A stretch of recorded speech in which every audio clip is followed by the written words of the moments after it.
let's try to get to these calls here. I want to talk to, let's try again with Unholy Mole. Unholy Mole, let's see if we can hear you this time. What's up? Oh, no. Unholy Mole. Hey, there you are. Come on. Can you hear me, guys? Yeah. We can hear you. We can hear you loud and clear. What's going on? Hey, guys. Hey, Zod. Hey, Dan. Big fans of you guys. I'm a long-time member of the atheist community. I usually don't call in. But here's my recent issue. I was dating a Pentecostal girl for like 7 years, and her son, I've raised him since he was 1 year old, and he called me the other day, and he was like, "Daddy, why don't you go to church?" And you know, I kind of just changed the subject, and you know, because I don't want to step on anybody's toes. He's at that age where I really can't explain it to him, and you know, in a proper manner why I don't go, you know. And I just I have no idea what to say to him, you know. I mean, because I don't want to have him taken away from me. His mom and me are still good friends. We just had to break up for ideological reasons, you know. Her dad's a pastor. I wasn't exactly well accepted into the family, you know. I mean, they're great people. I'm not going to say they're not, but you know, there was always that underlying, you know, they knew I was an atheist. It wasn't going to change. But what I'm getting at is, how do I approach this? I mean, I don't want to lose him, but I also don't want to step on their toes. I mean, what would be a good way to softly put it off or say to him until he's old enough to make up his own mind? Oh yeah. Should I just everything I know put him off softly?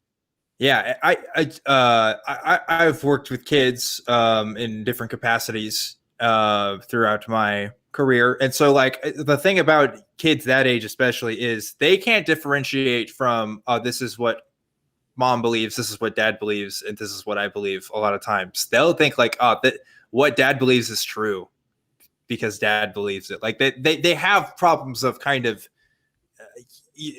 separating opinion from fact when it comes to hearing it from authority figures, right? I think that's just true for any kid, especially at that age. And as they grow up, you know, obviously they're going to be able to make that distinction, but at an early age, it's harder for them to kind of suss that stuff out. So, you know, I think the politically correct kind of atheist answer would be, yeah, tell them that this is what you believe and this is what you think, and it's maybe different from what other people, but like, you know, at a kid at that age, I don't know that they're able to make that much of a nuance. So, yeah, like it's that's what I was worried about. It's super difficult. Yeah, I think I've kind of gotten an approximation between the lines. But do you mind saying how old the child is? He's 8. 8. Okay, that's what I thought. Very indoctrinated. Yeah. This actually is a huge topic for me, and this question means a lot to me because I actually share custody of children who have a Christian mother, and I'm not going to go into details about it because it wouldn't be great if I did. But some of my children are Christian and some are not. Some have become atheist, and this. So I've kind of walked this line a lot. I think in your situation, I can imagine how distressing it is knowing that you don't really have a custodial stake here, and that the child could go away from you at any time.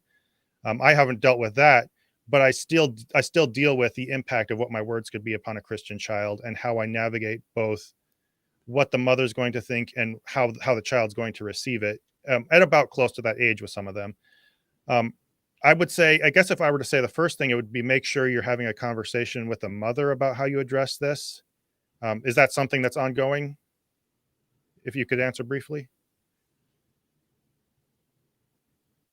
Uh-oh. Unholy Mole, are you there? Oh, man. If he and other people are hearing, I guess I'll try to briefly sum up so we can get to other callers, but I would make sure that the mother's involved in the conversation, because I think that has to happen. And then just what I've always told my children is I can talk about any of this when you're ready. And then I'm not going to bring it up. You bring it up if you have questions, but I want you to know that, yes, I believe things differently than you. I think they are able to comprehend that as they start. Yeah, I was actually, my assumption was a bit younger. I think at 8, you're probably closer. I was thinking more like 4 or 5, but I Yeah, realized that would be Right. that would be different. But about 8 to 10. Hello, But, he's there.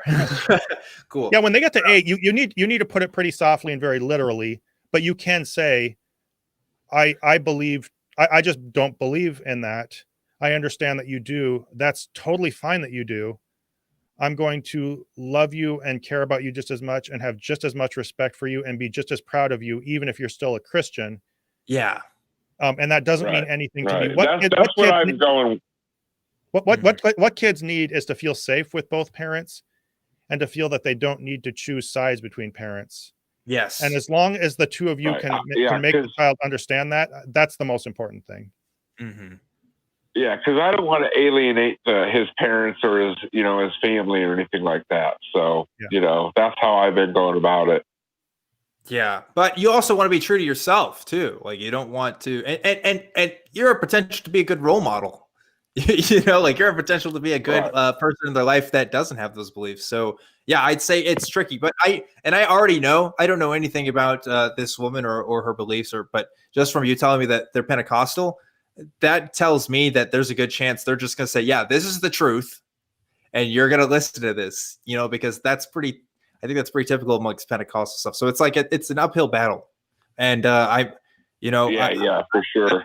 I think Zod probably has the better experience here and the good advice to take on for this. My only addition would be definitely look into more child psychology stuff too. See how beliefs affect kids at different ages, and see maybe there's some other people who have explored. I'm sure there's people who have explored this in way better and more expert terms. But I'm going to go ahead and go to the next calls here on Holy Mole. Thanks so much for calling in. Awesome. No problem. Thanks, guys.